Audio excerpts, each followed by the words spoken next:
જાહેરમાં ખોટી દાદાગીરી કરવી પડી શકે છે ભારે। એસટી બસ ડ્રાઈવર સાથે બાર મારવાનો મામલો। બે મહિલા સહિત એક યુવકની કરી ધરપકડ। આડાજણમાં એસટી ડ્રાઈવર સાથે કરી હતી બારાબારી। એસટી બસના ડ્રાઈવરે નોંધાવી પોલીસ ફરિયાદ। પોલીસે ફરજ રૂકાવટ અને મારામારીનો ગુનો નોંધ્યો। પોલીસે બે મહિલા સહિત 3ની ધરપકડ કરી। મહિલાઓએ રકઝક કરી અને તબાચા બાર્યા હતા। સોશિયલ મીડિયામાં વિડીયો થયો હતો વાયરલ। ખોટી દાદાગીરી કરતા થઈ હતી કડક કાર્યવાહી।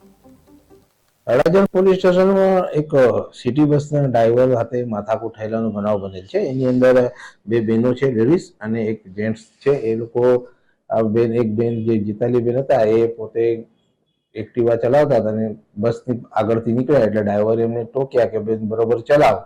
તો એ બેને ગાડી આગળ ઊભી રાખી માથાકૂટ કરીને એના બેનને અને એના ભાઈને બી બોલાવી અને ત્યાં માથાકૂટ કરે એટલે ડ્રાઈવરને આ લોકો ઝઘડો કરીને ડ્રાઈવરને કંઈક તમાચો બી મારેલો છે। એ મુજબનો ગુનો બનેલો છે એટલે અડાજણ પોલીસ સ્ટેશન દાખલ કરે છે। આરોપીને અટક કરવામાં આવે છે। કેટલા આરોપી પકડાયા છે? એમાં 3